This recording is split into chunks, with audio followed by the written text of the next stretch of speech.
Welcome to ராஜாவட்டி kitchen. நம்ம கிச்சனில் நம்ம அன்னைக்கு என்ன ரெசிபி பார்க்க போகிறோம் அப்படின்னா, நம்ம ஒரு ஹெல்த்தியான ஒரு பாயாசம் தான் நம்ம செய்ய போகிறோம். முந்திரி பருப்பு பாயாசம் தான் நம்ம செய்ய போகிறோம். வாங்க எப்படி செய்யலான்னு பார்க்கலாம். வாங்க வீடியோக்குள்ளே போகலாம்.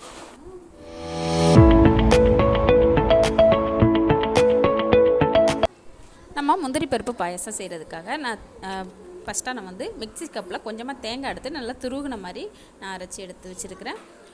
அடுத்ததாக ஒரு 10-12 முந்திரி பருப்பு நான் 15 நிமிஷம் நான் தண்ணி விட்டு ஊற வச்சுருக்கிறேன். 1 டேபிள் ஸ்பூன் அரிசியும் நான் பச்சரிசியும் தண்ணி விட்டு நான் ஊற வச்சு எடுத்து வச்சுருக்கிறேன். அரை கப் அளவுக்கு சர்க்கரை, நம்ம துருகுன மாதிரி தேங்காய் அரைச்சி வச்சுருக்குறோம் இல்லையா, அதோட நம்ம 1 டேபிள் ஸ்பூன் அரிசி நம்ம க்ளீன் பண்ணிவிட்டு தண்ணி விட்டு நம்ம ஊற வச்சுருந்தோம் இல்லையா, அதையும் நம்ம ஒன்றா சேர்த்துக்கலாம். கூடவே நம்ம ஊற வச்சுருந்த முந்திரி பருப்புகளையும் நம்ம தண்ணியோடையே நம்ம ஒன்றா சேர்த்துக்கலாம். நம்ம நல்லா நைஸாக அரைச்சி எடுத்துகிட்டு வந்துடலாம். பாருங்கள், நம்ம இந்த அளவுக்கு நைஸாக அரைச்சிக்கிட்டால் போதும். நம்ம எடுத்து ஒரு ஓரமாக எடுத்து வச்சிடலாம். அடுத்ததாக ஸ்டவ் ஆன் பண்ணி ஒரு பாத்திரம் எடுத்து வச்சுக்கலாம். அடுத்ததாக நம்ம 1/2 லிட்டர் பால் நம்ம சேர்த்துக்கலாம். நான் 1/2 லிட்டர் பால் நான் காய்ச்சியே நான் எடுத்து வச்சுட்டேன். நம்ம ஒன்றா சேர்த்துக்கலாம். நல்லா நமக்கு கொதி வரணும். கொதி வந்ததுக்கப்புறம் நம்ம சர்க்கரை எடுத்து வச்சுருக்கிறோம் இல்லையா, சர்க்கரை சேர்த்துக்கலாம். நம்ம சில்வர் பாத்திரத்தில் பால் சேர்த்துருக்குறோம். நம்ம கை எடுக்காமல் கலந்து விட்டுக்கிட்டே இருக்கணும், அல்லது நமக்கு அடி பிடிக்க ஆரம்பிச்சிடும்.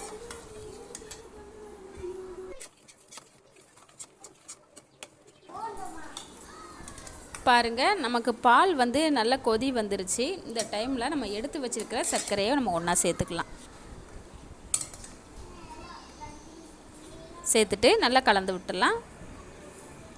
நமக்கு இந்த சர்க்கரை எல்லாம் நல்லா கரைஞ்சி வந்ததுமே நம்ம அரைச்சி எடுத்து வச்சுருக்கிற அந்த முந்திரி பருப்பு நம்ம பேஸ்ட்டை நம்ம ஒன்றா சேர்த்துட்டு நல்லா கலந்து விட்டுடலாம்.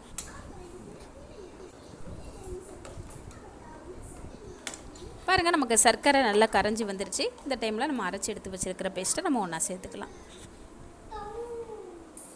சேர்த்துட்டு நல்லா கை எடுக்காமல் நம்ம நல்லா கலந்து விட்டுடலாம்.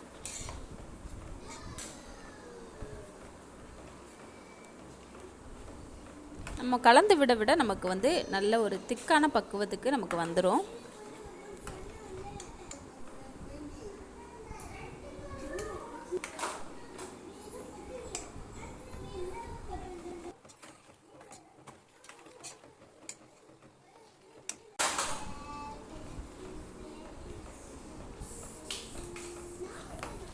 பாருங்க, நமக்கு ஓரளவுக்கு திக்காக வர ஆரம்பிச்சிருச்சு. நல்லா கை எடுக்காமல் நம்ம கலந்து விட்டுடலாம்.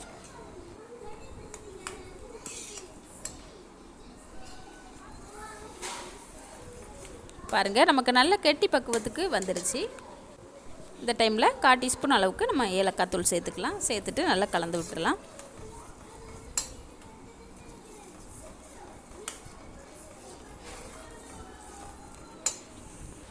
முந்திரி திராட்சை நான் நெய்யில் வறுத்து எடுத்து வச்சுருக்கிறேன். நம்ம அந்த டைமில் ஒன்றா சேர்த்துக்கலாம். அது உங்களோட விருப்பம் தான். நீங்கள் அதிகமாக கூட சேர்த்துக்கலாம். நான் கம்மியாக தான் சேர்த்துருக்குறேன். சேர்த்துட்டு நல்லா கலந்து விட்டுடலாம். அவ்வளோதாங்க. இந்த டைமில் நம்ம ஸ்டவ் ஆஃப் பண்ணிக்கலாம். நமக்கு முந்திரி பருப்பு பாயாசம் சூப்பராக நமக்கு ரெடி ஆயிடுச்சு. நம்ம வேறொரு பாத்திரத்துக்கு மாற்றிக்கலாம். அவ்வளோதாங்க, சூப்பரான டேஸ்டியான ஹெல்த்தியான நமக்கு முந்திரி பருப்பு பாயாசம் சூப்பராக ரெடி ஆயிடுச்சு. இது போல் நம்ம குழந்தைங்களுக்கு செஞ்சு கொடுத்தோம்னா அவங்களும் விரும்பி சாப்பிடுவாங்க. இதே போல் இதே அளவுகளில் நீங்களும் ட்ரை பண்ணி பாருங்கள். இந்த ரெசிபி உங்களுக்கு பிடிச்சிருச்சுன்னா நம்ம ராஜாவட்டி கிச்சன் சேனலை சப்ஸ்கிரைப் பண்ணுங்கள், லைக் பண்ணுங்கள், பெல் ஐக்கானை கிளிக் பண்ணுங்கள். அப்போ தான் நான் போடுற வீடியோ ஒன்றுக்கு உங்களுக்கு சேரும். தொடர்ந்து உங்களோட சப்போர்ட் நம்ம சேனலுக்கு கொடுங்க. சர்க்கரை உங்களுக்கு எந்த அளவுக்கு இனிப்பு வேணுங்கிறத பொறுத்து நீங்கள் சேர்த்துக்கோங்க. அவ்வளோதாங்க, சூப்பரான டேஸ்டியான ஹெல்த்தியான நமக்கு முந்திரி பருப்பு பாயாசம் சூப்பராக ரெடி ஆயிடுச்சு. இதே போல் நீங்களும் செஞ்சு சாப்பிட்டு பார்த்துட்டு எனக்கு கமெண்டில் சொல்லுங்கள். நன்றி, வணக்கம்.